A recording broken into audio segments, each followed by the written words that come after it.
Veuillez vous asseoir. Monsieur le directeur général AI, Monsieur le secrétaire général à la recherche, Madame le chef de section de nutrition diététique, Auguste Assemblée, bonjour. Bonjour. Nous sommes dans cette salle dans le cadre d'une conférence débat qui nous sera animée par Monsieur le chef des travaux, Bashimbe Mugambu Thierry. Il est master en nutrition diététique orientation clinique, actuellement doctorant dans la même filière. Le thème de cette conférence, c'est place de la nutrition diététique en milieu hospitalier. Place de la nutrition diététique en milieu hospitalier. Messieurs les conférenciers, nous vous demandons de nous édifier sur les thèmes pour lesquels nous sommes ici. Merci. Merci beaucoup pour la parole. Monsieur le directeur général, ici représenté par le secrétaire général académique, Monsieur le secrétaire général de la recherche, Madame le chef de section et les membres du bureau de section, distingués invités à vos titres de qualité respectifs, chers camarades, étudiants, bonjour. Et nous avons le réel plaisir de nous mettre devant vous pour partager avec vous ces thèmes qui s'intitule « Place de la nutrition diététique en milieu hospitalier ». Pourquoi le choix de ces thèmes? Parce que nous sommes dit, les nutritionnistes apparemment, ils sont comparables selon ce qu'on entend dans les communs de mortels. On pense que quand on vient faire la nutrition, même si vous demandez à certains d'entre nous ici pourquoi vous avez choisi la filière nutrition, il y a des gens qui se disent c'est pour préparer des aliments. Non, nous ne sommes pas des alimentateurs, nous sommes des nutritionnistes diététiciens. Et je me suis dit, la filière de nutrition diététique, c'est une filière que beaucoup de gens confondent, n'est-ce pas? Ils assimilent à la simple malnutrition par carence. Alors que c'est une filière multidisciplinaire qui a beaucoup d'atouts. Beaucoup d'atouts.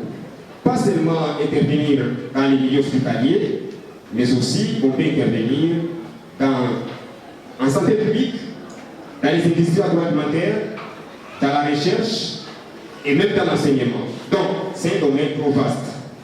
Et nous avons choisi un seul aspect clinique et que bon nombre de gens négligent aujourd'hui.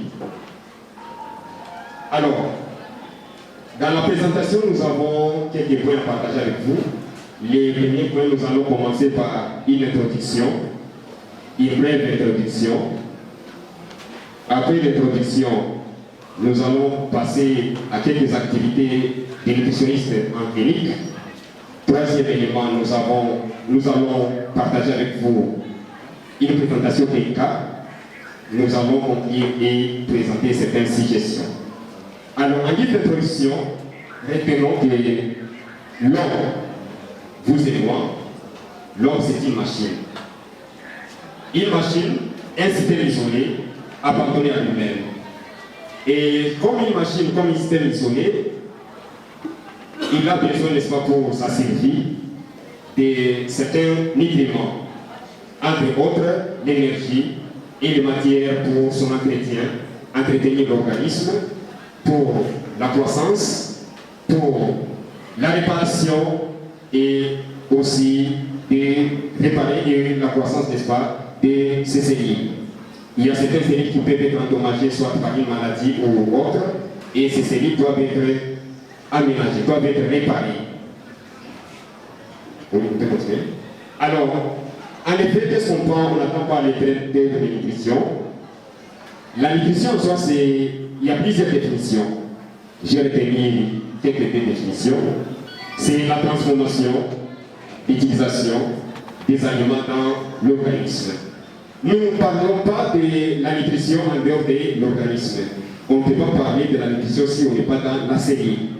Or, vous comprendrez et vous connaissez bien que notre organisme est constitué de milliers de cellules. Et toutes ces cellules doivent vivre. et ne peuvent vivre qu'avec l'alimentation, les aliments que nous apportons.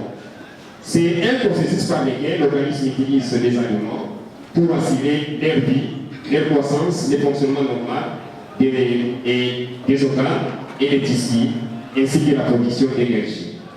Ça, c'est la nutrition. C'est aussi une science consacrée à l'étude des aliments, de leurs valeurs nutritionnelles, et chez l'homme, bien portant, et chez les malades. Quant à la diététique aussi comme une science qui permet, n'est-ce pas, de prévenir et traiter les maladies par les aliments. Pour dire, il y a certaines maladies, certaines pathologies qui peuvent être traitées par des aliments. Mais il y a pour d'autres aussi pour lesquels l'aliment est dénaturant. C'est-à-dire un nutriment qui est incorporé pour faciliter l'action médicamenteuse. En fait, la partie de nutrition ici, elle fait partie intégrante, n'est-ce pas, de la thérapeutique dans certaines pathologies, résultant ou non, n'est-ce pas, d'un dérèglement alimentaire. Et je l'ai dit au début que beaucoup de gens, quand on parle de la nutrition, on voit des kwashoko, des masses, alors que ce n'est pas ça seulement. Ça, c'est une facette, n'est-ce pas, c'est un élément. Mais la nutrition ne doit pas être assimilée tout simplement à la préparation de la bouille pour les enfants malheureux. Donc, ce n'est pas ça la nutrition. Ce n'est pas ça la nutrition, s'il vous plaît. Ok, on est venu. Alors, quelles sont les différentes activités réalisées en clinique par les nutritionnistes?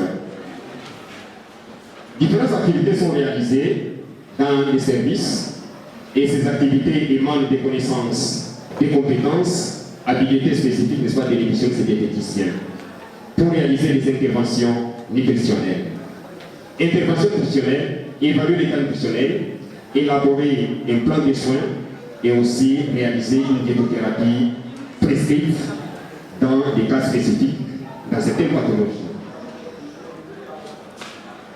Dit-on aussi qu'à l'hôpital, comme on peut le voir, il n'y a pas une pathologie sans diététique.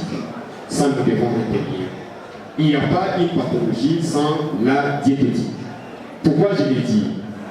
Et dans les différents services organisés dans les structures sanitaires, comme nous l'avons dit ici, la diétothérapie occupe une place de choix. Et nous devons faire allusion aux aliments pour traiter toutes ces pathologies. Quelles sont ces différentes pathologies ou les différents services auxquels l'édition peut faire face ou dans lesquels l'édition peut travailler? C'est lorsqu'on est en chirurgie. En chirurgie, mais aussi les cas de privé. Les nutritionnistes à sa place. Nous allons voir qu'est-ce qu'ils doivent faire. En cardiologie, l'édition est là. Toutes les maladies cardiovasculaires que nous avons aujourd'hui, n'est-ce pas, il y a de ceux-là qui sont liés, n'est-ce pas, à une mauvaise alimentation. En clinique externe, c'est-à-dire ici, tous les malades qui viennent en ambulatoire.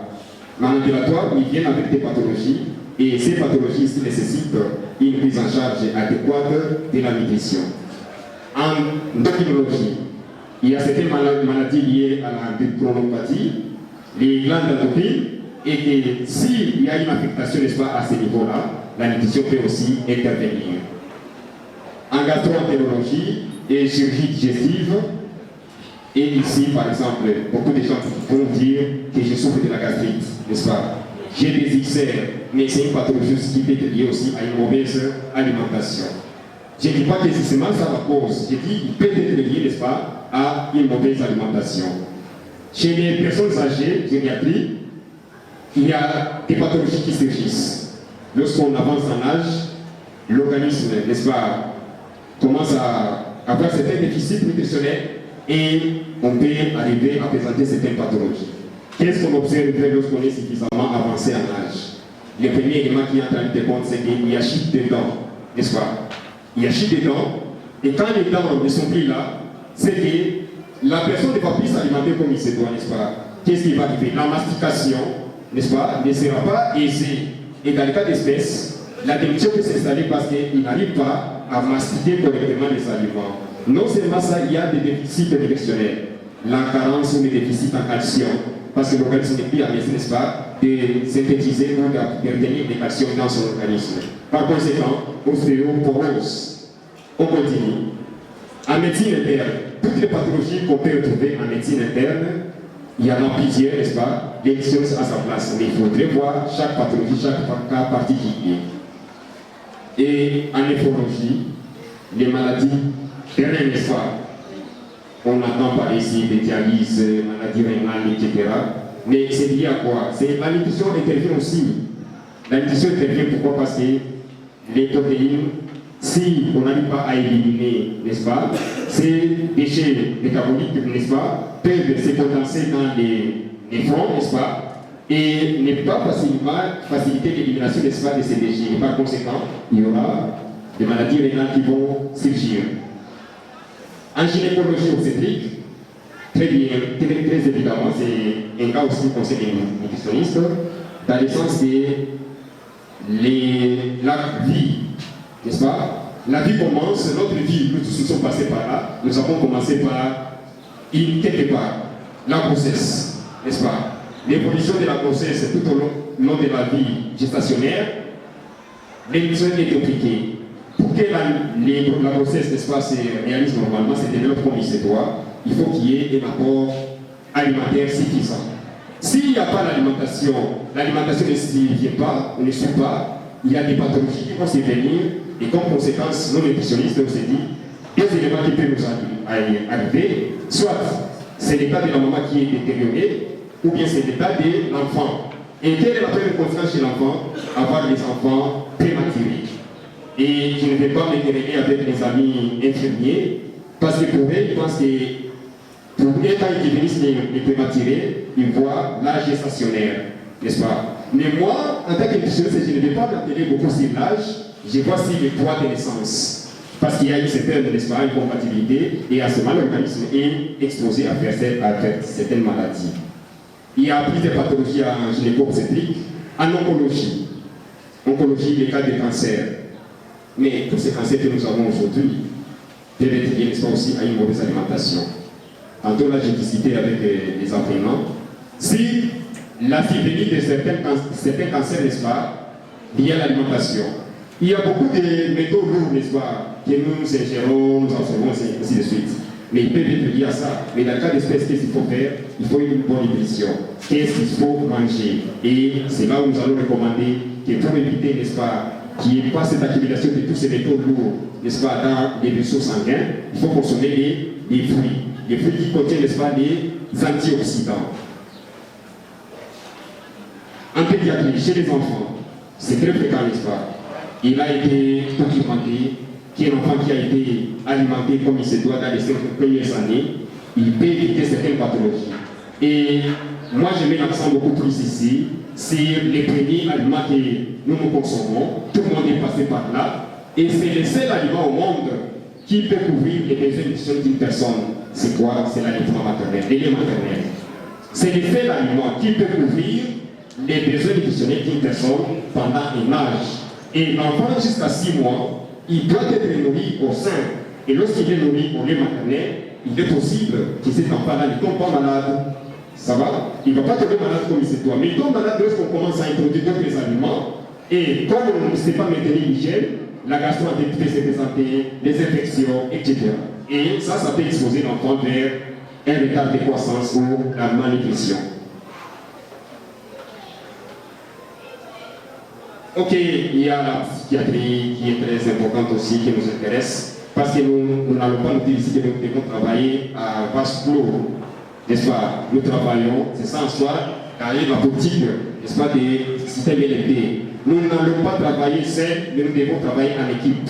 Je ne dis pas que toutes ces pathologies, c'est l'apanage seulement des nutritionnistes. Il y a de ceux-là qui peuvent être, n'est-ce pas, être résolus par l'alimentation. Il y a d'autres qu'il faut une symbiose, n'est-ce pas, des personnels de santé. Tout le monde doit mettre l'espace son appui pour le bien-être du malade. C'est ainsi qu'il y a aussi le psychologue. Dans les hôpitaux qui se respectent, il faut qu'il y ait aussi un psychologue.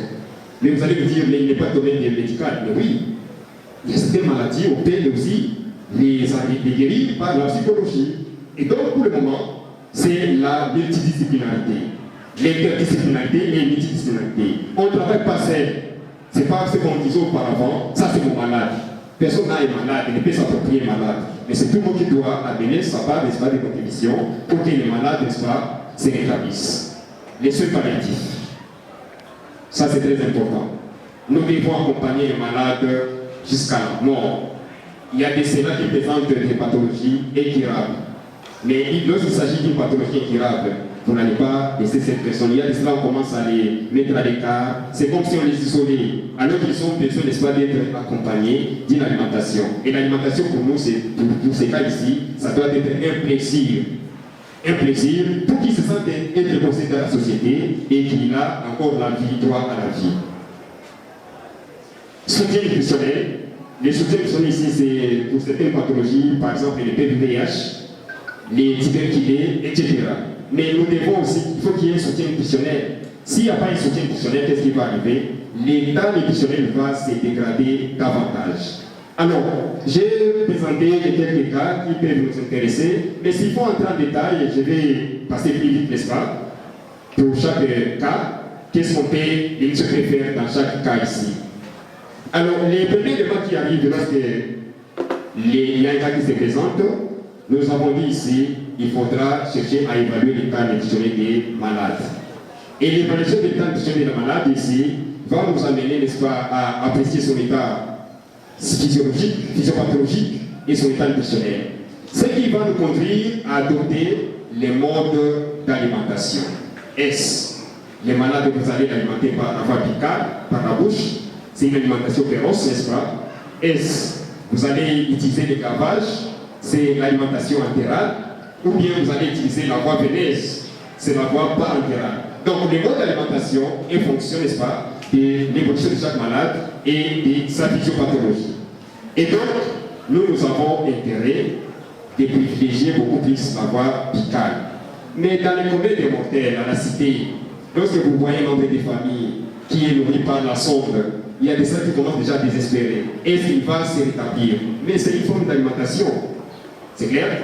C'est une forme d'alimentation, mais étant donné que ça affecte la psychologie et même de l'entourage du malade, nous privilégions beaucoup plus la voie buccale. Mais si ces éléments-ci, les malades n'arrivent plus à manger par la voie buccale, on peut apprendre les deux autres voies, n'est-ce pas, pour son alimentation et maintenir son état nutritionnel.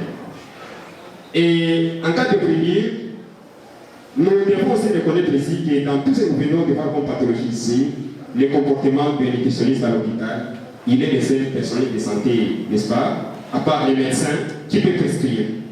Ça, nous devons réussir, n'est-ce pas? Les médecins, quand il est à l'hôpital, ça, je suis certain, dans un hôpital qui se respecte parce qu'il y a une certaine hiérarchie, il y a les médecins qui sont les premiers répondants, n'est-ce pas? Après les premiers répondants, il y a les autres personnels de santé, n'est-ce pas? Mais lui, il prescrit les médicaments, et pendant qu'il fait des tours de salle, il est dans une équipe. Il ne peut pas faire des tours de salle seul, dans les hôpitaux qui se respectent. Lorsqu'il fait les tours de salle, il doit être accompagné par toutes ces disciplines, toutes ces personnes de santé qui doivent n'est-ce pas, l'accompagner. Et il pose un diagnostic médical, il fait une prescription médicale, mais on utilise aussi, dès que le médecin a déjà fait les diagnostics médicaux, quand on nutritionniste à l'hôpital, sachant la physiologie, connaissant bien l'anatomie, il doit faire aussi des diagnostics nutritionnels, dégager bien de la part de la nutrition. Et ce qui va lui permettre, n'est-ce pas, d'emprunter ou d'envisager une diétothérapie, un régime alimentaire, une prescription diététique. Alors, chez les privés, il devrait déterminer la surface privée. Ça, c'est, beaucoup pensent que c'est les cliniques qui doivent le faire. Mais aussi, bien sûr, peut aussi déterminer la surface privée. En utilisant certaines formules, n'est-ce pas, la règle de 9 de Wallace, ou la table de Luke Brother, ou autre norme. Il y a plusieurs normes, n'est-ce pas, qui nous permettent, n'est-ce pas, de déterminer la surface privée pour tirer un corps. Il doit aussi discerner, n'est-ce pas, des multiples facteurs qui influencent, n'est-ce pas, les besoins énergétiques. La brûlure, lorsqu'il y a brûlure, il y a des pertes en nutriments. Pertes en nutriments, non seulement les pertes énergétiques, mais aussi il y a des sédations qui viennent. Lorsqu'il y a des sédations, il y a pertes liquidiennes. Lorsqu'il y a pertes liquidiennes, il peut envisager aussi pertes en oligo, en minéraux, n'est-ce pas? Et dans le cas d'espèces, il faut compenser toutes ces pertes qui s'y viennent. Déterminer les besoins nutritionnels du privé. Nous devons calculer les besoins nutritionnels. Et les besoins nutritionnels d'une personne sont calculés en tenant compte de son métabolisme de base et son activité physique. C'est ça en soi. Pour pour qu'on soit en bonne santé, nous devons partir de cet élément-là. C'est comme ça qu'on ne peut pas mettre en désordre, on ne peut pas construire en désordre. Quelqu'un qui sait bien manger ne peut pas commencer à construire comme il veut. Il ne peut pas commencer à faire des pas comme il veut. Non, il doit maintenir son cap. Et pour ça, il faut déterminer qu'il y ait l'équilibre entre les apports nutritionnels et les dépenses nutritionnelles. Les dépenses nutritionnelles tiennent compte du métabolisme des bases. C'est en soi la quantité d'énergie qu'une personne dépense lorsqu'il est au repos. Je prends un exemple illustratif, un malade qui est en coma. N'est-ce pas? Il est en coma. Quand bien il est en coma, mais il va continuer à être alimenté pour faire fonctionner les organes vitaux. Ça va? Les gars doivent continuer à fonctionner, etc. Mais il faut toujours un apport alimentaire. Et le deuxième élément, c'est la nature d'activité physique. Qu'il faut calculer. Et les métabolismes de base est bien déterminé par la formule, n'est-ce pas, d'Henris et Bénédicte, qui nous permettent, n'est-ce pas, de déterminer quelle est la quantité d'énergie qu'une personne peut dépenser lorsqu'il est au repos. Et à cela, s'il vient la nature d'activité physique. Calculer les besoins, nous venons de les voir, il faudra envisager, n'est-ce pas, un suivi régulier du patient. Et ce suivi régulier ici doit tenir compte des plans nutritionnels en tenant compte de son évolution. Et vous allez voir l'évolution de la cicatrisation pour vous dire que les cellules commencent à se reconstituer. Pour que ces cellules se reconstruisent, n'est-ce pas, il faut qu'il y ait un apport protéique, etc. Évaluer ou recommander, n'est-ce pas, les nouvelles stratégies applicables, n'est-ce pas, à la nutrition pour des personnes réunies. Et enfin, envisager régulièrement aux patients ici de réviser les plans nutritionnels en tenant compte de leur évolution. On suit régulièrement les malades et en suivant les malades, on peut ajuster la diétothérapie. En cardiologie, là c'est un cortège de plusieurs pathologies, c'est une spécialité très importante et les médecins ici doivent répertorier toutes les principales pathologies qu'on peut trouver en cardiologie. Les traitements, les maladies ischémiques, dyslipidémie, hyperlipidémie, etc. Toutes les maladies cardiovasculaires, c'est-à-dire les maladies qui attaquent et le cœur et d'un côté les vaisseaux sanguins. Et moi, nutritionniste, l'élément qui m'intéresse beaucoup, c'est quoi? C'est la dyslipidémie. La dyslipidémie, avec tout ce qu'il y a comme les mauvais cholestérol et les bons cholestérol, ça va? Il y a les triglycérides qui peuvent être absorbés. Mais tous ces aliments, quand nous les consommons, au finish, quand ils entrent dans la lumière intestinale, ils deviennent des nutriments, n'est-ce pas? Ils doivent être absorbés au niveau de la lumière intestinale pour être acheminés, n'est-ce pas, dans toutes les cellules qui en ont besoin. Et il y a des cellules de ces nutriments qui peuvent être nocifs à un seuil, bien évidemment, à un seuil trop élevé. Car disons, tout est toxique, rien n'est toxique. Vous allez me demander, mais qu'est-ce qui est bon dans la nutrition? Je dis bien, tout est toxique, rien n'est toxique. Et ici, nous pouvons aussi dire ici qu'il y a toutes les pathologies, on devra les connaître, les facteurs influençants, n'est-ce pas, de motivation, etc. Ce qui va nous amener, n'est-ce pas, à un traitement adéquat. On devra rechercher les facteurs de risque associés, parce qu'il y a des facteurs de risque, n'est-ce pas, associés à certaines maladies cardiovasculaires. L'histoire familiale, la dyslipidémie, le tabagisme, le diabète. Si vous êtes dans une famille, n'est-ce pas, dans une famille où il y a trop de diabétiques, n'est-ce pas, c'est évident qu'il y ait à la longue, n'est-ce pas, aussi un qui peut souffrir des maladies cardiovasculaires. L'obésité abdominale. Il s'agit ici de l'obésité. Il y a deux types d'obésité, n'est-ce pas, l'obésité chinoïde et l'obésité androïde. Bien évidemment, ici, il s'agira de l'obésité androïde. Androïde qui va prendre la partie supérieure, n'est-ce pas, de l'abdomen. Vous allez voir certaines personnes qui sont tellement grasses à partir des hanches jusqu'à la partie supérieure, avec un ventre ballonné, n'est-ce pas? Mais ces personnes-là présentent ce qu'on appelle obésité androïde. Mais vous allez trouver d'autres personnes, à partir des hanches jusqu'en bas, n'est-ce pas, ils sont tellement grasses. Ils présentent l'obésité chinoïde. Chaque type d'obésité a des conséquences néfastes, n'est-ce pas, sur l'organisme. L'obésité la plus dangereuse, c'est l'obésité androïde. Pourquoi dangereuse? Parce que quand on a une masse grasse, par définition, c'est une accumulation, n'est-ce pas, de masse grasse dans les tissus sous forme de triglycérides. Ces tissus adipés vont chercher à comprimer la cage thoracique. Et quand ils compriment toute cette cage thoracique, tous les organes se trouvant dans la cage thoracique peut aussi en pâtir. Et donc, c'est très important. Qu'est-ce qu'il y a lorsqu'il y a compression? Bien évidemment, ça va donner un travail excédentaire au cœur. Le cœur ne va pas fonctionner comme il se doit, comme conséquence, les AVC, comme conséquence, hypertension artérielle, etc. Et dans le cas d'espèce, les médecins doivent savoir maîtriser et contrôler, n'est-ce pas, pour éviter ces problèmes. Identifier et analyser, n'est-ce pas, certains examens médicaux. Ça, ceux qui font les labos, les biologistes, ils pensent, ça, je n'entre pas dans leur plate-bande, mais une chose doit savoir interpréter tous les résultats. Ils peuvent vous recommander, n'est-ce pas, à un malade de faire certains résultats, certains examens plutôt. Mais lui, quand il demande ses examens, il doit aussi au départ savoir interpréter les résultats. Il peut demander les LDL, low density lipoprotein, HDL, height density lipoprotein. Ce sont des protéines de haute valeur biologique, n'est-ce pas, haute densité et de basse densité. Et les triglycérides, la glycémie, la tension, tous ces examens peuvent être demandés. Et ils peuvent guider, n'est-ce pas, l'orientation pour un nutritionniste qui peut faire une bonne prescription diététique. Évaluer les besoins en fonction, n'est-ce pas, des données collectées. Bien évidemment, vous trouvez qu'il a les VLDL, n'est-ce pas, cholestérol trop élevé, ce qui peut prédisposer votre malade, n'est-ce pas, à faire des maladies cardiovasculaires. Mais lorsqu'il a des HDL, ce sont des bons cholestérol, n'est-ce pas, à ces malades, vous n'avez pas à vous inquiéter. Et donc, ajuster l'alimentation lipidique, n'est-ce pas, des bons malades en tenant compte de ces cholestérols. En clinique externe, il y a toutes ces pathologies que nous avons dit ici, nous venons de l'énumérer ici. Les malades viennent, ils prennent les traitements à l'hôpital, mais ils vont poursuivre la prise médicamenteuse à domicile. Mais par conséquent, il faut aussi une bonne alimentation. Il faut une diétothérapie qui doit suivre. Pourquoi? Les médicaments à l'UCL, c'est une poisson. Je venais de le dire ici, tout est poisson. Les médicaments, même s'il est pris sans qu'il y ait, n'est-ce pas, des nutriments, il peut intoxiquer, n'est-ce pas, les corps. Et dans le cas d'espèces, il faut qu'il y ait une bonne alimentation, qu'il y ait tous les nutriments, soit qui peut faciliter les comme récepteurs ou transporteurs, ou faciliter l'action même de ces médicaments. Et donc, il faut une bonne alimentation. La grossesse, je venais de le dire ici, ce n'est pas une pathologie, c'est l'état physiologique. Mais si elle n'est pas bien contrôlée, ça crée aussi préjudice, n'est-ce pas, et pour la maman et pour les bébés qui portent dans son sein.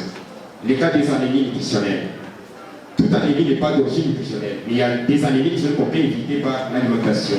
L'anémie nutritionnelle, l'anémie ferriprive et l'anémie mégaloblastique. L'anémie liée par la consommation, n'est-ce pas, et déficit en fer, n'est pas seulement le fer. Si vous avez le fer non héménique, les fers d'origine végétale, il faudra qu'il y ait, n'est-ce pas, une consommation excessive de vitamine C pour faciliter l'absorption de ces fers, n'est-ce pas? Parce que le fer en toi, il doit être converti en fer héménique.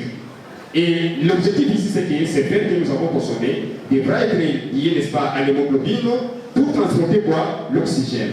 Et l'oxygène, pour moi, c'est quoi? C'est un élément nutritif. Ça va? C'est s'il n'y a pas d'oxygène, c'est qu'il n'y a pas de production d'énergie.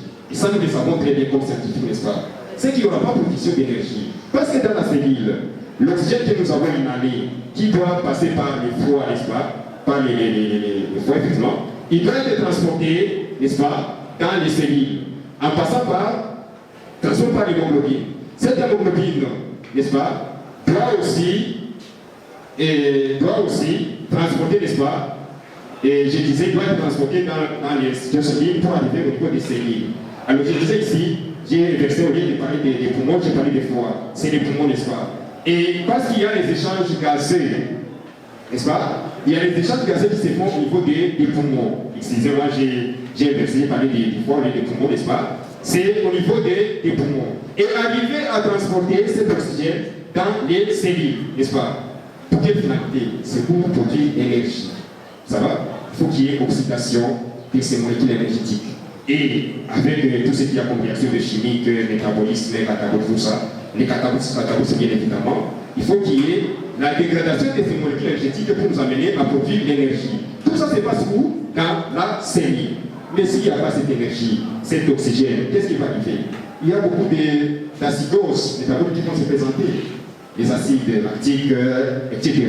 Et dans le cas d'espèces qui vont encore remonter la température au niveau du corporel. La chaleur va augmenter, ce qui n'est pas normal aussi. Donc il faut qu'il y ait un apport suffisant en ces nutriments pour cataboliser, n'est-ce pas, faciliter le catabolisme, n'est-ce pas, de ces molécules énergétiques et arriver à produire des ATP qui peuvent être convertis en kilocalories. Et donc, voilà en sort pour cette spécialité, c'est que nous pouvons faire comme nutritionniste. En endocrinologie, il y a certaines pathologies qu'on peut retrouver et leurs conséquences et leurs traitements ont été déterminés. C'est le cas de diabète type 1. Du type 1, diabète du type 2, l'hypoglycémie réactionnelle, la thyroïdie, l'hyperthyroïdie, etc. Il y a certaines maladies, n'est-ce pas, qui peuvent affecter, n'est-ce pas, les glandes endocriniennes. Et je reviens un peu sur l'hyper ou hypothyroïdie. Il y a des glandes thyroïdiennes, n'est-ce pas? Glandes thyroïdiennes, moi, nutritionniste, l'élément qui est en train de défendre, c'est quoi ici? C'est l'iode. L'iode, n'est-ce pas? L'iode est un nutriment, n'est-ce pas, très important, qui entre, n'est-ce pas, dans les maintiens, dans les fonctionnements normaux, n'est-ce pas, des formations de saisonnement thyroïdienne. T3, T4, n'est-ce pas? Et en l'occurrence ici, qui peuvent avoir, n'est-ce pas, un rôle, pas qui peuvent, mais qui ont un rôle, n'est-ce pas, sur la consolidation du système nerveux. Or, vous avez une personne avec une prostate, mais une réflexion moindre. Ça ne sert à rien, n'est-ce pas? Et vous allez voir, il y a des carences qui sont installées depuis les jeunes âges, mais on ne sait pas repérer à la vieillesse, n'est-ce pas? C'est ce qui s'est fait aujourd'hui. À l'université, vous faites des petits calculs 5 x 5, mais l'étudiant va vous prendre les téléphones. 5 x 5. Mais tous nous avons été initiés dès le bas âge à l'école primaire, n'est-ce pas, à la multiplication. Mais 5 x 5, il va utiliser les téléphones. Il faut se dire qu'il y a un problème quelque part. Il y a un problème. Et le problème, vous n'allez pas le chercher plus loin. L'alimentation et l'hygiénage. Ça va? Parce que tout ce système nerveux, c'est lié à ça. Si, et dans les Nations Unies ont reconnu que lorsqu'on n'investit pas dans l'alimentation dans les 5 premières années, ça affecte le quotient intellectuel. C'est ainsi que dans les formations des ODD, on y revient sur l'alimentation dans les 5 premières années. C'est pour permettre d'avoir un capital humain qui soit bien formé pour nous permettre de travailler très productif. Et en guise de synthèse, nous avons dit ici que c'est diabétique et nous avons donné le schéma quelle est l'alimentation. Voilà ce que nous avons proposé pour son alimentation comme il est diabétique. Ok, mais comme il est diabétique, nous avons dit ici qu'il est sous les ados antidiabétiques oraux. Ça va? Mais s'il était sous insulinothérapie, la diététique doit être variée aussi en fonction de ça. Ça va? Il y a des insulines qui sont à absorption lente, à absorption semi-lente et tout ça, et vous devez ajuster. Vous donnez seulement votre insuline à votre malade sans rien, mais vous l'amenez vers la mort. Ça va? Vous l'amenez vers la mort. Et donc, il faut adapter la diététique en tenant compte des médicaments. Si il s'agit de l'insuline, à quel moment doit-il prendre les médicaments? Avant les régimes, après les régimes, l'alimentation. Et il faut toujours éviter que les malades prennent les heures de repas par jour.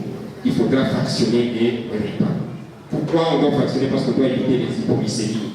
Et chez les maladies, ça s'est fait voir, lorsque vous ne fractionnez pas les repas, ils n'ont pas la capacité, n'est-ce pas, de maintenir cette énergie-là en réserve. Comme ils ne peuvent pas reposer les réserves énergétiques, ils peuvent tomber, n'est-ce pas, à l'hypoglycémie, donc c'est ce qui peut les amener à mourir. Et beaucoup de cas meurent la nuit. Et, s'il vous plaît, en conclusion, on peut passer à la conclusion. En conclusion, nous pouvons dire ici que la fonction des nutritionnistes et des diététiciens en milieu hospitalier est orientée, n'est-ce pas, dans tous les services. Il n'y a pas un service qui peut être, n'est-ce pas, épargné. Et non seulement dans tous les services, parce qu'ici, dit-on, il n'y a pas une pathologie sans diététique. Divers processus d'investigation, des diagnostics, des prises en charge et des préventions peuvent être faits, n'est-ce pas, soit par un counseling, en se référant, n'est-ce pas, à toutes les maladies et à tous les services. On peut faire un counseling, on peut faire, n'est-ce pas, être le plus proche des malades pour savoir ce qu'il lui fait pour ajuster son alimentation. Cependant, cet exercice ici exige des nutritionnistes est de travailler en équipe.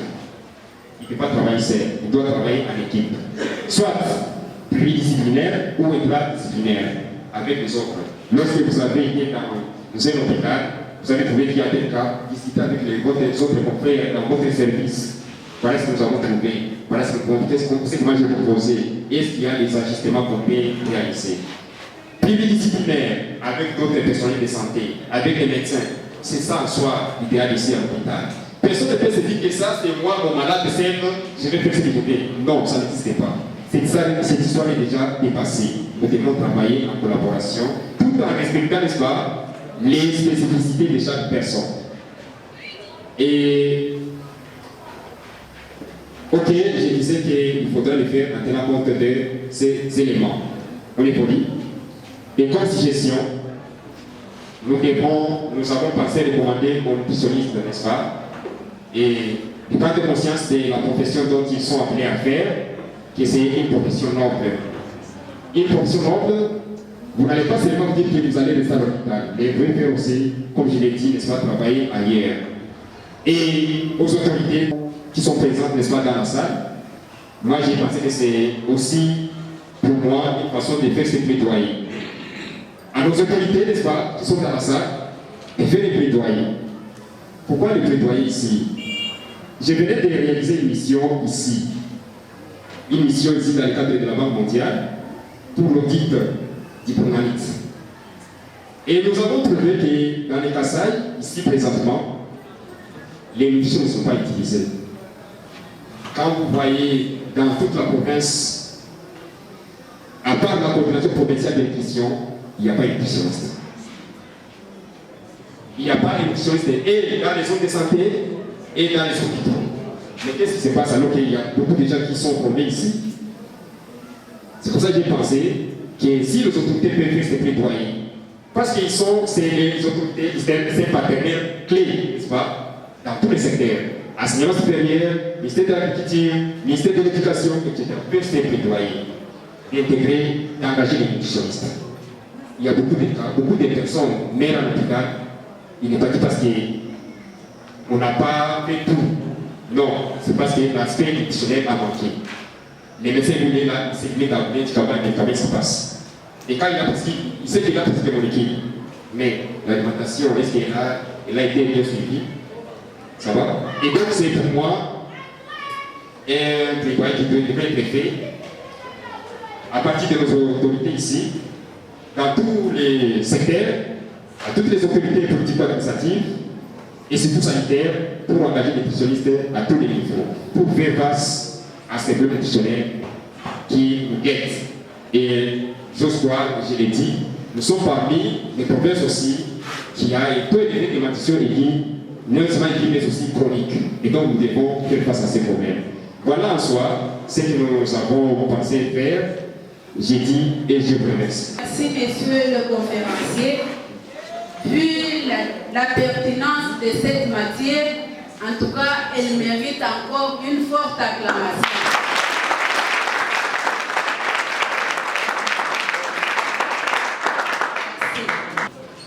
Nous avons maintenant l'occasion de présenter les différentes préoccupations par rapport à la matière qui a été animée.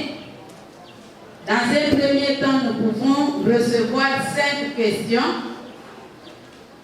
qui seront posées à l'animateur et par après, il va un peu nous édifier. Vous avez dit que nous devons élire les régimes alimentaires devant une passion en tenant compte de ces besoins, de ces moyens financiers, du besoin de l'organisme et de ces gens.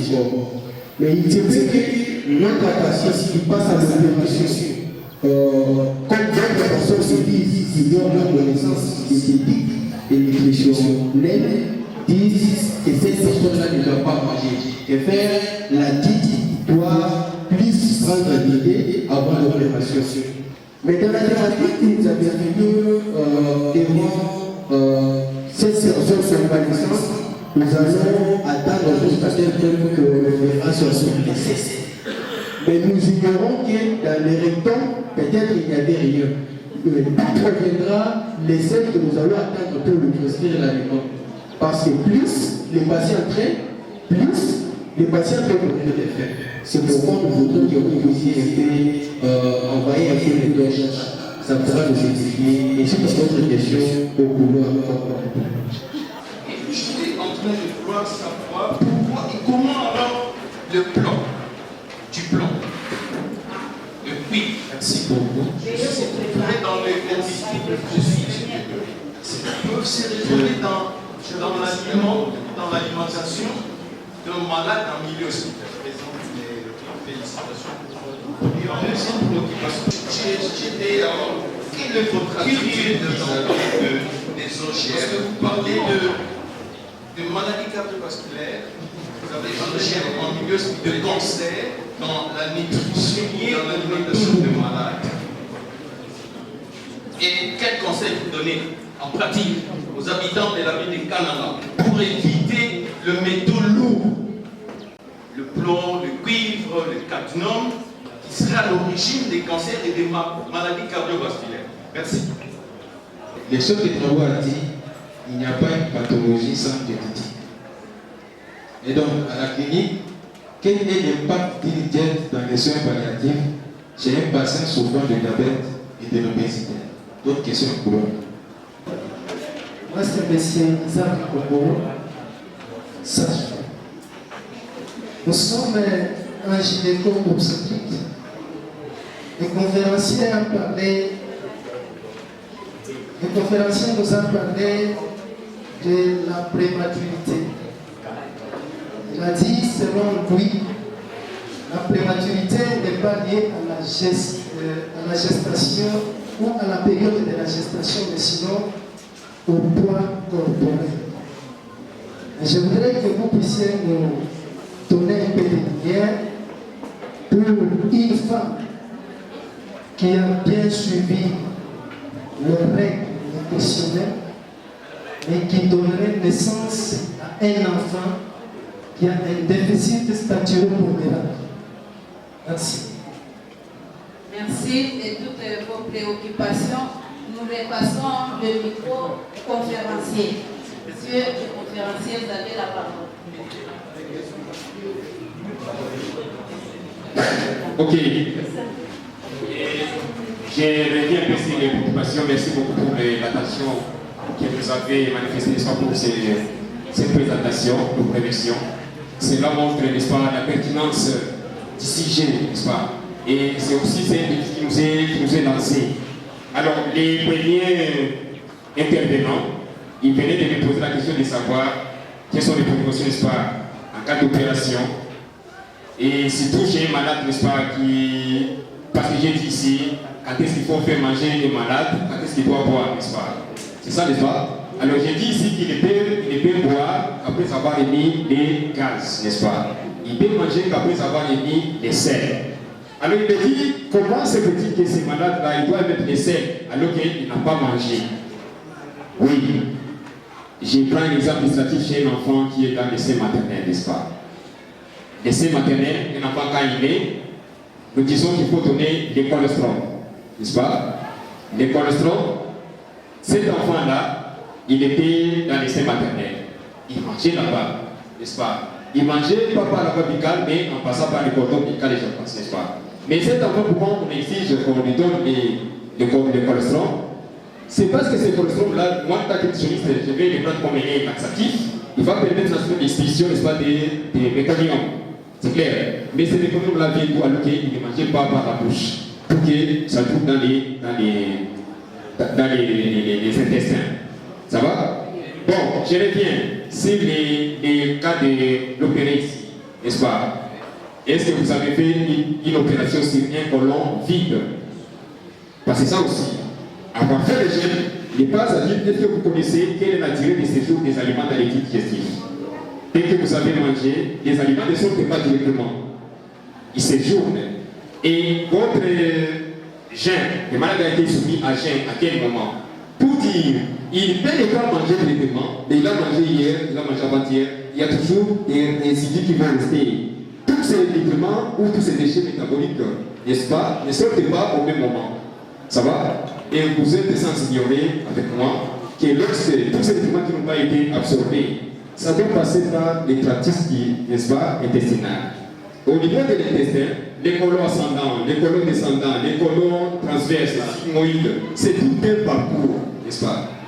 Tout un parcours est régulé par les péristatismes intestinal. C'est lentement, au fur et à mesure, n'est-ce pas, que c'est propulsé.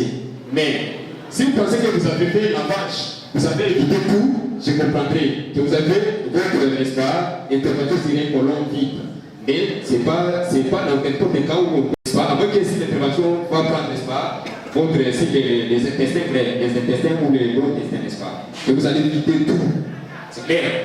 Et donc, pour dire qu'il y a toujours des résidus qui peuvent rester au niveau de l'intestin. Et au fur et à mesure que tous ces vides que ces déchets métaboliques qui n'ont pas été absorbés, entre autres les fibres alimentaires, ils peuvent ne pas être nombreux, n'est-ce pas, qui vont se révéler, vont les trouver au niveau de l'intestin et les éliminer par la lisse.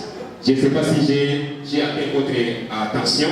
Si je n'ai pas atteint, bon, peut-être on pourra toujours fournir un effort. Le deuxième intervenant m'a posé la question de savoir si les métaux, n'est-ce pas? Il a parlé des plomb, des cadmium, etc., tout ça. Et nous savons ici la question que toutes les poissons, nous l'avons dit, il est toxique. L'intoxication alimentaire, c'est que ces métaux lourds ne s'enregistrent pas en un clin d'œil. Ce n'est pas les mêmes que vous consommez ces aliments que vous allez ressentir, n'est-ce pas? C'est l'exposition, la charge, n'est-ce pas, dont vous déclarez ici. Ces métaux lourds viennent comment? Je prends par exemple un exemple illustratif. Tous ces véhicules qui passent tout au long ici avec une file, n'est-ce pas? Ils dégagent la fumée, n'est-ce pas? Dans ces fumées, il y a des métaux lourds, n'est-ce pas, qui sortent. Mais si ces métaux lourds-là vont s'accumuler sur les véhicules, c'est clair? Ces véhicules-là, nous, ce que nous allons faire, c'est quoi? L'intoxication peut provenir de la fourche à la fourchette. C'est clair? Quand je parle de la fourche à la fourchette, de la production jusqu'à la consommation et l'utilisation à la maison. Mais ça subit plusieurs trajets, n'est-ce pas? Mais qu'est-ce qu'il faut faire? Et je l'ai toujours dit aux étudiants, quelqu'un qui a suivi le cours de nutrition, il ne va pas manger par la bouche, il va manger par la tête. Pourquoi je l'ai dit? Vous les aliments, quand ça vient, vous précipitez à manger. Non, on ne se précipite pas à manger. Lorsque la maman arrive à mettre les aliments, on doit d'abord les nettoyer. L'hygiène, très important.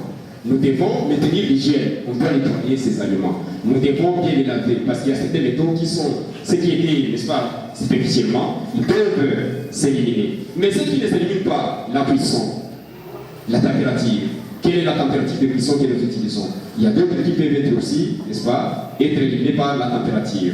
Mais le problème ici, c'est quoi? Je ne vais pas entrer dans tous ces scénarios-là. Mon problème ici, c'est quoi? C'est que tous ces métaux lourds ici, lorsque vous les accumulez, n'est-ce pas, à une quantité élevée, mais ils se retrouvent où? Parce que nous les avons consommés par l'alimentation. C'est clair. Nous les avons absorbés. Mais comment ils vont arriver à atteindre toutes les cellules? Ils vont passer par la circulation sanguine. Il faut qu'il y ait absorption. L'absorption, ils vont entraîner dans la circulation sanguine et atteindre toutes les cellules. Mais au niveau de la circulation sanguine, le sang qui est là, mais il y a les artères. Ça va? Il y a les artères, il y a tous ces vaisseaux sanguins.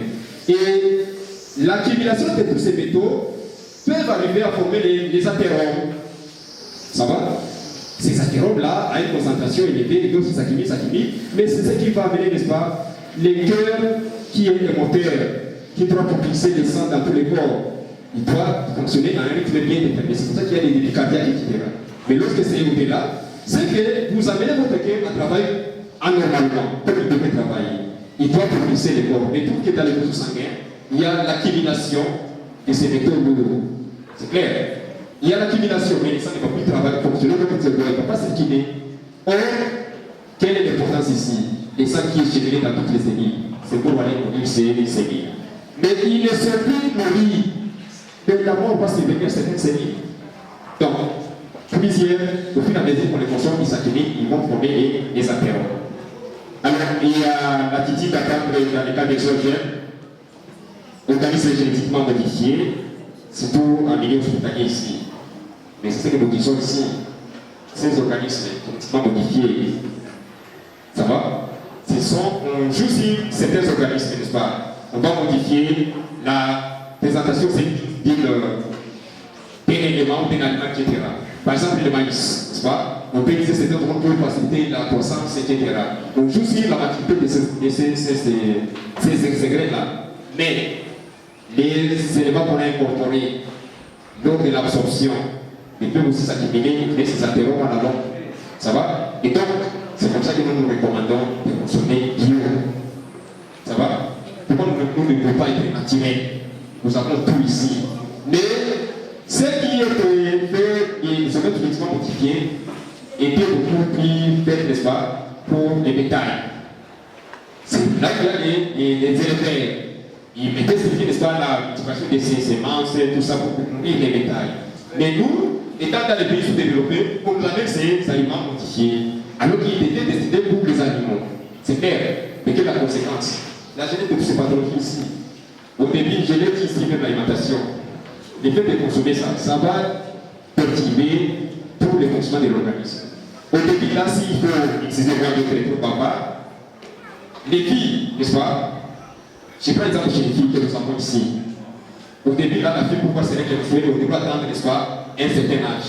Mais aujourd'hui, j'ai fait des types, n'est-ce pas, Kiassa vers Kinkassani, vers quartier 13, n'est-ce pas, même vers Limité, ça va? J'ai fait une étude sur 10 enfants et 12 ans enquêtés, j'ai trouvé qu'il y avait 5 qui avaient été mis au monde à partir de 10 ans. C'est un problème. C'est un problème, n'est-ce pas? Un problème lié à quoi? À l'alimentation. Mais c'est cette alimentation-là, les hormones qu'on a ingérées, qu'on a intégrées dans les aliments qu'on consomme, vont jouer aussi sur les hormones corporelles et précipiter la maturation. Et donc c'est un problème. La conséquence, on peut ne pas l'accepter, mais en soi, ça nous prédispose à la longue. Voilà pour les deuxième intervenant. Troisième intervenant, comment utiliser la nutrition, comment la nutrition peut aider, n'est-ce pas, et les agents de santé, n'est-ce pas, en cas d'opération. C'est ça. En cas d'opération, si je donne des mots, s'il peut reformuler, troisième intervenant. Comment la nutrition aide et comment un agent a guéri, n'est-ce pas? C'est ça, juste les maladies et la guérison. C'était ça la question. Certainement, je disais. Certainement. Ok. Les aliments pour la guérison. J'ai dit bien les aliments. Pour certaines pathologies, ils peuvent être utilisés. Mais pour d'autres, ils peuvent être utilisés comme adjuvants. Ça va? Je prends par exemple ici, je ne veux pas loin, je vais entrer dans la nutrition humaine. J'ai parlé de l'anémie féminine. Ça va? L'anémie féminine. Même tout ce que les gens donnent aux femmes à la maternité, alors qu'il a ses peines. Ça va? Ils donnent des médicaments, aliments que je veux dire. Parce que ces aliments, ce sont des aliments, nutriments qu'on a grandi sur des médicaments. Les féfoles.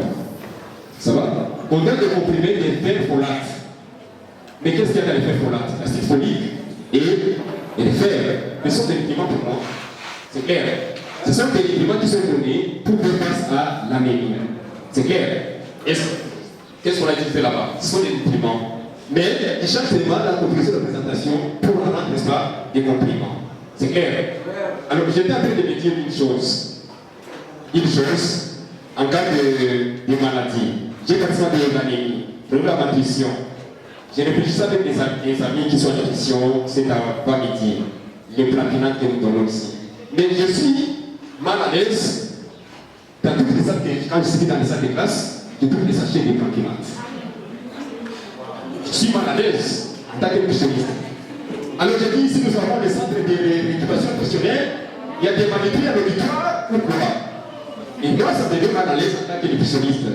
Vous consommer des recettes qui sont liées, destinées aux enfants mal élevés. Ce n'est pas ça mon problème. Mon problème, c'est celui-ci. Et c'est à partir de ces plantinates-là. Parce que on n'a pas dit autre chose. Il n'y a pas d'arachide dans lesquelles on peut incorporer certains minéraux et vitamines. Mais s'il n'y a pas de minéraux ici, il n'y a pas de vitamines ici, il n'y a pas d'arachide ici qui peut nous aider à résoudre le problème de la malnutrition. Parce que dans la physiopathologie de la malnutrition, c'est des éléments, des causes immédiates. Soit un apport alimentaire insuffisant, soit des maladies. Lorsque vous faites face à certaines maladies, c'est que vous n'avez pas trouvé dans la malnutrition. Mais le problème de l'alimentation maintenant est déséquilibré. C'est clair. Vous n'arrivez pas à couvrir les besoins nutritionnels. Même ça, vous mettez dans la malnutrition. Et quand je me disais, je veux utiliser les aliments locaux. En utilisant les aliments locaux, on peut facilement faire assez de malnutrition et on récupère soit des plats climatiques, etc. C'est clair?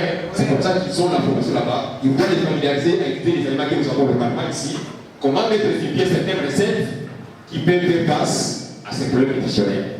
Je pense que j'ai répondu à votre préoccupation.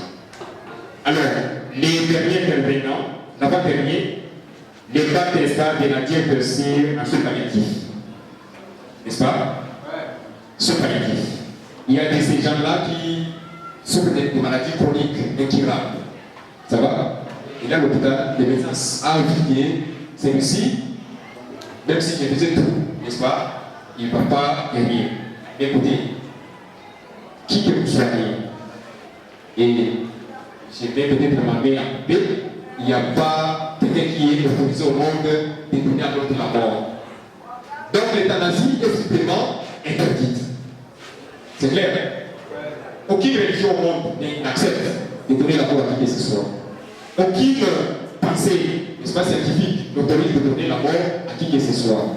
Mais ces personnes-là qui sont vouées à la mort, nous devons les accompagner. Ça va? Parce que quand ils viennent, n'est-ce pas, psychologiquement ils sont affectés. Ça va? C'est comme ça qu'il faut un accompagnement. Il faut les approcher. Et les choses, c'est peut-être là comme un psychologue, s'il n'y en a pas.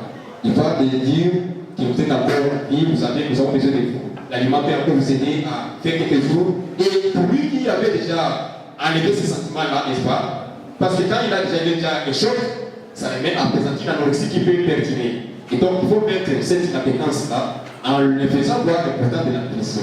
Donc, quand vous le voyez, les médicaments parce que les médicaments eux-mêmes vont bien faire, vont accueillir l'organisme, mais ils vont ajouter une facilité, n'est-ce pas, l'utilisation de ces médicaments et les malades peuvent encore s'y faire pendant un moment jusqu'à ce que Dieu ne vienne pas décider. Donc, voilà soit ce que je vais dire. La nutrition ne va pas éliminer, ça va, ne va pas arrêter. Bien sûr, pas éliminer toutes les maladies chroniques, non, mais amener les malades à vivre avec sa maladie. C'est clair? Et un autre élément dans ça, pour vous paraphraser ça, c'est que les médicaments, au dégage aussi des déchets métaboliques. Ça va? Il y a des déchets qui sont éliminés, mais si ces déchets-là, il n'y a pas d'alimentation, mais ils peuvent se condenser dans l'organisme et encore affaiblir les malades davantage. Mais s'il a des aliments comme ça, les vitamines, les minéraux, etc., la première critique, et il fera toujours développer même si dans la maladie, et vivre avec la maladie. Je l'ai toujours dit que les VIH-Sida ne tue pas. Ça va? Mais ce qui va tuer chez les PVH, c'est quoi? C'est les infections opportunistes. Si les PVH, oui, c'est que je suis atteint, n'est-ce pas, victime de cette pathologie, du sida, et je peux donner une maladie pendant 40 ans. C'est clair? Je peux donner cette maladie si je n'arrive pas à guérir les infections opportunistes. Il suffit pas de respecter une bonne alimentation, parce que les bonnes alimentation, c'est une bonne facilité, n'est-ce pas, qui est, n'est-ce pas, bonne utilisation aussi des ARV, etc. Et aussi maintenir l'organisme en bon état pour l'état nutritionnel. Et vous allez avec la maladie sans faire des décharges, n'est-ce pas, des CDK, etc. Et donc, c'est très important. Très, très, très important. Alors, quel est les prématurés? N'est-ce pas? J'ai dit, quand j'ai donné la définition de prématuré et selon les nutritionnistes, moi j'ai dit que je ne peux pas réfléchir ce qu'ils ont dit, n'est-ce pas? Mais moi, nutritionniste, j'ai dit, j'ai ma part de responsabilité. C'est clair. Ma part de responsabilité, c'est d'adhérer à ce qu'ils ont dit, ce qu'ils font, n'est-ce pas? En tenant compte de l'âge gestationnel. Pour eux, n'est-ce pas? Ils pensent qu'un prématuré, c'est lui, tout enfant qui naît avant la 37e semaine d'aménorrhée. N'est-ce pas? Et moi, j'ai dit, tout enfant qui naît avec les points inférieurs à 2,5 kg, c'est pour moi. Même si vous allez me dire des maturicides et tout ça, j'ai marqué de tous ces jargons de mon histoire. Et moi, c'est les points qui m'intéressent. Ça va? Mais là, ils vont poser la question, comment, en tant que nutritionniste, une femme peut arriver à mettre au monde un enfant de faire de poids prématuré? C'est ça ce qui m'a posé la question. Mais nous, nutritionnistes, nous n'avons pas le aux sages-femmes, n'est-ce pas, qui doit souffrir l'émotion de la grossesse. Mais quelle est mon importance que je suis à la maternité en tant que nutritionniste? Je ne peux pas me fier à attendre les plus fétales, attendre tout ça, calculer la gestationnelle. Ce n'est pas ça mon problème. Mon problème, je me fie d'abord le poids de la maman. Ça, c'est un. Le poids de la maman. Quel est le poids de la maman? Parce que c'est que toute maman qui est enceinte doit avoir un gain de poids pendant la période gestationnelle. S'il ne gagne pas de poids, mais c'est que l'enfant qui est dans son sein aussi en partie. Parce que de la même manière que la maman mange, cet enfant qui est dans le sein aussi profite de ce que la maman mange. Il ne va pas manger par la bouche, mais les nutriments qui vont passer par le sang vont passer par le cordon ombilical et arriver chez l'enfant. Mais le cordon ombilical, n'est-ce pas, c'est soit un organe qui est sélectif. Il ne va pas passer tout. Il va passer les nutriments qui servent à l'enfant. C'est clair. Mais cet enfant, si la maman mange bien, l'enfant va aussi bénéficier de ces nutriments. Mais comment je vais me référer en voyant l'émotion contraire à la maman? Ce qui va me dire que cette maman-là bénéficierait de soit de représenter un poids normal, sur un poids normal à la naissance. Non seulement le poids de la maman, mais je vais donner ici l'anémie. Il a des pathologies, il a l'anémie, il a des veines intestinaux. Les veines intestinaux, mais il y a des veines qui sont hématophages. Ça va? Il y a des veines intestinaux qui sont hématophages. Mais vous le lisez, au lieu que la maman s'engraisse, elle agresse les veines intestinaux. C'est pour ça les mamans, je suis contre des mamans qui prennent l'argile. Ça va? Je suis contre, moi, la nutritionniste des mamans qui fait la géophagie. Non, je dois me dire que, maman, en tout cas, si vous avez trop mangé ça, je dois avoir l'appétit. Mais est-ce que c'est seulement l'argile qui peut vous donner l'appétit? Il y a des aliments qui peuvent m'aider à avoir l'appétit. Oh non, c'est pas qu'il ne faut pas le calcium. Mais il y a des aliments qui contiennent le calcium. Donc, tout ça, ça va nous aider, n'est-ce pas? Parce que si elle continue à prendre de la géophagie, il y a des aliments, des éléments antinutritionnels qu'on peut trouver dans l'argile. Et ces éléments antinutritionnels vont empêcher l'absorption du fer. Donc, le fer, très important, non seulement pour faciliter, n'est-ce pas, le transport de l'électronique à l'hémoglobine, n'est-ce pas, l'oxygène, mais aussi pour que ce moment-là, qu'il ait suffisamment de sang pour transporter le nutriments vers l'enfant et éviter les hémorragies pendant l'accouchement. Et donc, les maladies, on doit surveiller les maladies chez la maman, on doit surveiller les poids chez la maman, ce qui va nous amener à avoir un poids normal à la naissance. Et les poids normal chez la maman, en moyenne, 1 kg par mois. Mais toute la période de la gestation, elle devrait ajouter 10 kg plus ou moins pour les femmes, n'est-ce pas, donc au pondéral. Avant, c'est comme ça que nous devons évaluer l'état de nutrition. On ne doit pas seulement se limiter dans les 1000 premiers jours chez la maman à l'alimentation de la conception. Parce que nous, nutritionnistes, nous mettons l'accent. Dès qu'il y a fusion de gamètes, dès qu'il y a fécondation, l'alimentation commence chez les enfants. Et donc, ça doit nous intéresser. Mais nous n'avons pas seulement limité pendant que la maman fait qu'elle pense qu'elle veut avoir un enfant, mais avant l'âge, pendant la période de la procréation, s'il y a des distributions qui sont bien installées, mais ça peut se répercuter aussi. Et donc, il faut l'alimentation. C'est comme ça que nous devons les encourager à bien s'alimenter. Voilà, soit madame, je pense que j'ai satisfait, n'est-ce pas, nos services et pour les populations. Merci, messieurs les conférenciers. Et c'est sur cette note-là que la séance est levée et nous vous en remercions.